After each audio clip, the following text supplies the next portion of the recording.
Consommer zéro déforestation en Europe, c'est la nouvelle réglementation de l'Union européenne qui va être mise en place en 2025. Mais quel impact sur les produits venus d'Afrique? On voit cela avec Charles-Emmanuel Yassé. Bonsoir. Bonsoir. Vous êtes président de l'APROMAC, l'association des professionnels du caoutchouc naturel de Côte d'Ivoire. Vous êtes à Paris dans le cadre de la 60e édition du Salon international de l'agriculture qui se poursuit à Paris avec la délégation ivoirienne fortement représentée. Quel est le message que vous comptez faire passer ici à Paris où les agriculteurs du monde entier sont réunis? Très bien. Avant tout, je voudrais situer le débat. Je voudrais vous dire que la filière caoutchouc naturel ivoirienne se porte très bien. Nous sommes premier producteur africain, troisième producteur mondial, et alors que 10 ans derrière, nous étions sixième. Nous sommes à Paris essentiellement pour présenter l'immense travail qui est fait dans le cadre de la nouvelle réglementation européenne, EUDR. Il faut savoir qu'à partir du 1er janvier 2025, tout conteneur de caoutchouc naturel qui sera exporté vers l'Europe va devoir être tracé.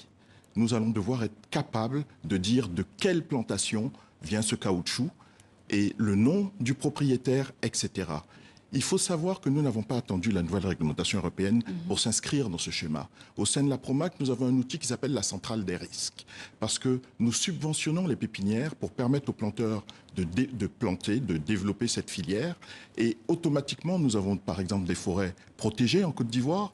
Et la PROMAC refuse de vendre des pépinières subventionnées à des producteurs qui s'installent dans ce type d'aire de plantation protégée. Et automatiquement, avec la centrale des risques, c'est un outil déjà qui nous permet de pister tout ça. Donc avec la nouvelle réglementation européenne, ça entraîne pour nous d'aller un peu plus loin. Il faut savoir qu'on a déjà au moins 5 opérateurs qui sont prêts, c'est-à-dire qui ont déjà géoréférencé les plantations, qui ont posé des questions aux producteurs. Et en tant que président de la PROMAC, nous sommes en train de nous organiser pour géoréférencer l'ensemble des plantations de Côte d'Ivoire. Alors je rappelle que sont concernés de manière générale le cacao, l'huile de palme, le café, le bois et donc l'EVA, le caoutchouc.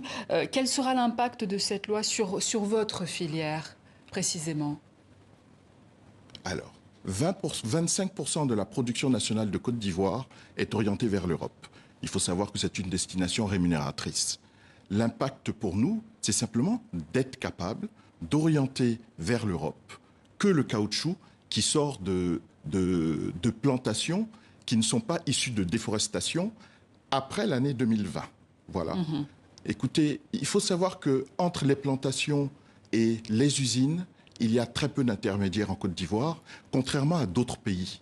Et le fait qu'il y ait très peu d'intermédiaires nous permet de tracer ce caoutchouc. Donc, certes, cette nouvelle réglementation va entraîner pour nous d'être rigoureux, de mettre en place des nouveaux processus, etc.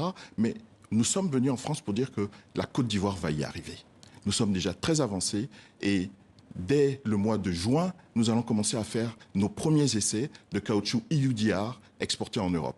Au 1er janvier 2025, nous serons prêts et c'est le message que nous sommes venus porter au SIA à Paris. Et qu'est-ce que vous répondez quand on sait que les consommateurs européens sont aujourd'hui responsables de 10% de la déforestation mondiale et que cette loi est imposée depuis l'Europe?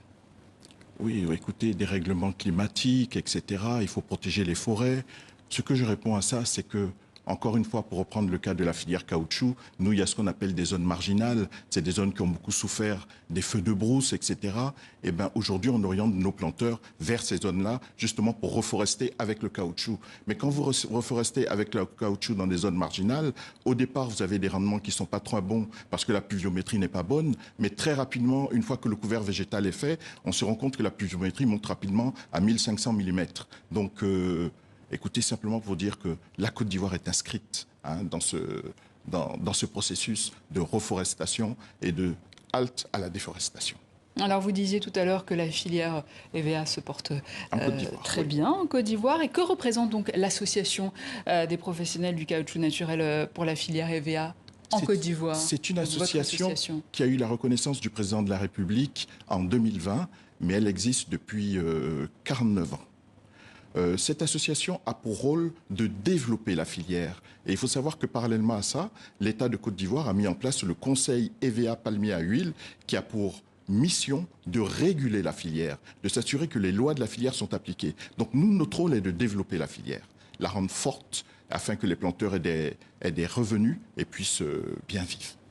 Alors justement, l'APROMAC a entamé depuis quelques mois des actions pour labelliser le caoutchouc ivoirien. Tout à fait. En quoi est-ce essentiel cette labellisation? C'est essentiel. Il faut savoir qu'à l'époque, on ne parlait pas de caoutchouc ivoirien, on parlait de caoutchouc africain. Et il y a certains pays africains qui produisaient un caoutchouc pas très propre, etc., ce qui a entraîné la mise en place d'une décote. Et la Côte d'Ivoire, donc, a subi ces décotes. Aujourd'hui, la Côte d'Ivoire, premier producteur africain avec 80% de la production africaine, il est important qu'on parle aujourd'hui de caoutchouc ivoirien. Et il faut labelliser ce caoutchouc parce que c'est un caoutchouc de bonne qualité pour que le monde entier reconnaisse sa qualité.